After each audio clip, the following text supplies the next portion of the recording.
Selamat pagi, Bapak Ibu dan rekan-rekan sekalian terkasih dalam Tuhan. Kita bersyukur pagi hari ini kita bisa bangun dengan tubuh yang sehat tanpa kurang stop apapun, dan kita boleh akan sama-sama merenungkan sebuah firman Tuhan pagi hari ini. Mari kita sebelum memulai membaca firman Tuhan, kita satu dalam doa. Tuhan, kami bersyukur pagi hari ini kami boleh dibangunkan tanpa kurang stop apapun. Kami bersyukur kami boleh menikmati hari yang baru, menikmati minggu yang baru. Dan kami bersyukur pagi hari ini kami boleh diberikan kesempatan untuk sekali lagi membaca firman Tuhan dan merenungkannya. Tuhan pimpin setiap kami, pimpin hati kami, sehingga ketika kami membaca firman Tuhan, kiranya Tuhan sendiri yang ketuk hati kami, Tuhan sendiri yang menjadikan hati kami menjadi lebih baru, dan kami boleh hidup sebagai anak-anak Tuhan yang lebih baik lagi. Terima kasih ya Tuhan, pimpinlah pembacaan firman Tuhan ke depan ini, biarlah kami boleh merenungkannya dan kami boleh memperoleh hikmat Tuhan melaluinya. Dalam nama Tuhan Yesus Kristus kami berdoa mengucap syukur. Amin. Bapak Ibu, pagi hari ini kita akan membaca sebuah firman Tuhan yang terambil dari Mazmur 86 ayat 11 sampai ayat ke-17. Saya akan membacakannya untuk kita semua. Tunjukkanlah kepadaku jalan-Mu ya Tuhan, supaya aku hidup menurut kebenaran-Mu. Bulatkanlah hatiku untuk takut akan nama-Mu. Aku hendak bersyukur kepadamu ya Tuhan Allahku dengan segenap hatiku dan memuliakan namamu untuk selama-lamanya. Sebab kasih setiamu besar atas aku dan engkau telah melepaskan nyawaku dari dunia orang mati yang paling bawah. Ya Allah, orang-orang yang angkuh telah bangkit menyerang aku dan gerombolan orang-orang sombong ingin mencabut nyawaku dan tidak mempedulikan engkau. Tetapi engkau ya Tuhan, Allah penyayang dan pengasih, panjang sabar dan berlimpah kasih dan setia. Berpalinglah kepadaku dan kasihanilah aku. Berilah kekuatanmu kepada hamba-Mu dan selamatkanlah anak laki-laki hamba-Mu perempuan. Lakukanlah kepadaku suatu tanda kebaikan supaya orang-orang yang membenci aku melihat dengan malu bahwa Engkau ya Tuhan telah menolong dan menghiburkan aku. Bapak Ibu Saudara sekalian, ada sebuah pepatah berkata bahwa malu bertanya sesat di jalan. Tapi menurut saya bukan hanya malu bertanya sesat di jalan, tapi ketika kita salah bertanya, kita pun bisa sesat di jalan. Ya. Nah ini seperti yang saya alami beberapa waktu yang lalu ya, ketika satu kali dalam perjalanan saya ke rumah teman saya, karena saya belum pernah ke daerah tersebut, maka saya mengandalkan sebuah aplikasi GPS lewat handphone saya. Nah, yang menarik adalah ketika saya sampai ke tujuan sesuai dengan peta yang saya baca, saya bingung kenapa, karena jalannya sempit, jalannya berliku-liku, dan ternyata jalan buntu. Ya, dan saya tidak berhasil menemukan rumah teman saya waktu itu Bapak Ibu. Ya, nah akhirnya dengan putus asa saya telepon teman saya gitu ya. Saya telepon teman saya dan saya menanyakan bagaimana cara saya untuk menyampai ke rumah teman saya tersebut. Ya, sampai hari kemudian ia arahkan saya, ia tunjukkan jalan yang tepat dan sampailah saya di tempat tujuan tanpa kurang apapun. Ya. Di situ saya sadar Bapak Ibu bahwa ternyata bertanya petunjuk jalan kepada orang yang tepat itu lebih penting ya daripada kita hanya sekedar membaca peta mengandalkan 100% dan akhirnya kita salah gitu ya. Nah, saya melihat bahwa ternyata bertanya kepada orang yang tepat itu lebih penting ya. Nah, Bapak Ibu, ayat yang kita renungkan pagi hari ini sedang menunjukkan pada kita sebuah doa. Ya, sebuah doa Raja Daud yang ketika itu ia sedang meminta petunjuk kepada Tuhan, ya. Dan ia begitu merindukan jawaban Tuhan akan pertanyaan yang dia gumulkan, dan ia begitu merindukan mendapat jawaban Tuhan akan petunjuk jalan yang harus dia ambil, ya. Dan Bapak Ibu, ada banyak tantangan dan kendala yang Raja Daud harus alami pada saat itu, ya. Ia harus menghadapi orang-orang angkuh dan sombong, ya, dan ia harus menghadapi gerombolan-gerombolan orang-orang yang ingin mencabut nyawanya, dan bahkan orang-orang yang tidak mempedulikan Tuhan sama sekali, ya. Dan yang menyedihkan adalah Raja Daud pun berdoa bagaimana ia harus menghadapi orang-orang yang bahkan mengharapkan kematiannya, ya. Semua itu tentunya membuat hidup Daud tidak mudah, ya. Tapi dalam kondisi seperti itu, Daud tahu kepada siapa ia harus datang, kepada siapa ia harus meminta petunjuk akan jalan hidupnya yang harus diambil. Ya.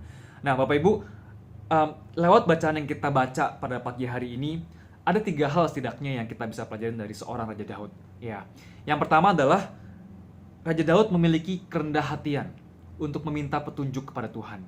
Ya, ia begitu mengakui kedaulatan Tuhan yang begitu besar yang ia ikutin, dan ia mengakui betapa besarnya Tuhan dalam hidupnya dia. Dan yang kedua adalah Daud tidak lupa untuk mengucap syukur atas segala hal yang telah Tuhan perbuat dalam hidupnya. Meskipun dalam kondisi yang tidak baik, tapi Daud ingat betapa besarnya Tuhan, betapa baiknya Tuhan, dan betapa ia bersyukur atas segala hal yang telah Tuhan perbuat dalam hidupnya. Dan Daud pun juga memiliki kesediaan untuk taat kepada petunjuk yang Tuhan berikan. Ia pun tidak segan-segan untuk meminta Tuhan untuk memberikan petunjuk, dan ia pun tidak segan-segan untuk mengerjakannya. Ya, Bapak Ibu, Daud melakukan ini semua bukan karena supaya Daud itu selamat. Ya, bukan karena supaya Daud itu diselamatkan dari maut, tapi yang menarik adalah Daud melakukan semuanya itu karena ia mau hidup dengan benar di hadapan Tuhan. Maka ia pun dengan rendah hati, ia meminta petunjuk dari Tuhan, dan ia mau untuk mengikutinya. Bapak Ibu, mungkin dalam masa-masa pandemi seperti sekarang ini ya, banyak dari kita yang mungkin merasa ketakutan. Banyak dari kita yang mungkin merasa khawatir. Banyak dari kita yang mungkin merasa ketidakpastian. Baik itu karena kita merasa terancam akan kesehatan kita, ataupun kita merasa kita gelisah, kita khawatir akan pekerjaan, akan bisnis kita yang tidak tahu harus kemana ujungnya. Tapi Bapak Ibu, pagi hari ini kita bersyukur. Pagi hari ini kita mendapatkan sebuah contoh, sebuah teladan dari Raja Daud, di mana ia begitu memiliki kerendah hatian untuk mau datang ke hadapan Tuhan, dan ia pun mau untuk meminta petunjuk dari Tuhan. Hanya dibutuhkan satu hal, ya, ketaatan. Ketaatan untuk melihat bahwa Tuhanlah yang memiliki kehidupan kita, dan ketaatan untuk melakukan apa yang Tuhan tunjukkan dalam kehidupan kita.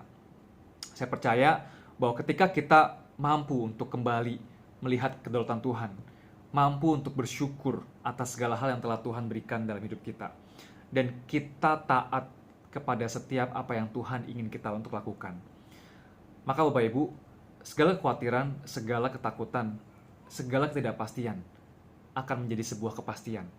Kepastian bahwa kita ada dalam perlindungan dan dalam kasih Tuhan.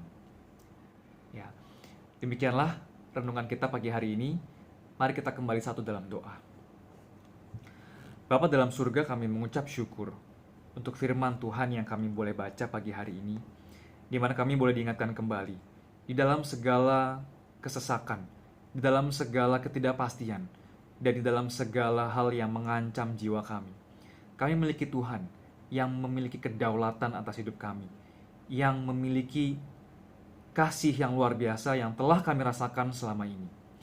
Dan Tuhan yang senantiasa peduli kepada setiap kami, yang menunjukkan jalannya, di mana apa yang harus kami lakukan untuk kami kerjakan. Tuhan, kami mohon ampun ketika dalam hidup ini kami terlalu mengandalkan kekuatan diri kami sendiri. Ketika kami terlalu mengandalkan diri kami sendiri yang sebetulnya kami tidak mampu untuk menghadapinya, Tuhan. Tapi hari ini kami boleh kembali disadarkan bahwa ada Tuhan yang senantiasa bersama dengan kami. Ada Tuhan yang senantiasa menunggu kami untuk disapa, menunggu kami untuk datang kepadamu, untuk memohon petunjuk kepadamu, untuk mengakui kedaulatanmu. Tuhan, tolong kami agar kami boleh menjadi pribadi-pribadi yang terus mencari kehendak Tuhan, terus mencari jalan yang Tuhan ingin untuk kami kerjakan, terus untuk hidup di dalam anugerah Tuhan.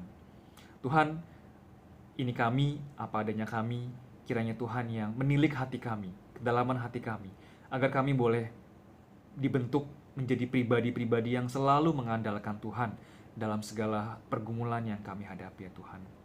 Tuhan berkati kami, baik kami yang sedang bergumul dalam pekerjaan kami, baik kami yang sedang bergumul dalam bisnis kami, baik kami sedang bergumul dalam kesehatan kami, ataupun juga bergumul akan orang-orang yang kami kasihi yang sedang dalam kesulitan.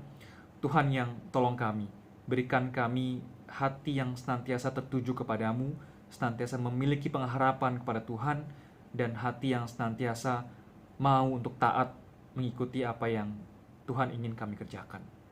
Kami berdoa ya Tuhan, agar bangsa ini pun boleh menjadi bangsa yang akhirnya melalui krisis demi krisis dengan mengandalkan Tuhan, dengan berserah penuh kepada penyertaan Tuhan. Dan biarlah setiap kebijakan yang dibentuk, setiap kebijakan yang diputuskan oleh pemerintah, itu semua boleh merupakan kebijakan yang terbaik untuk bangsa ini ya Tuhan.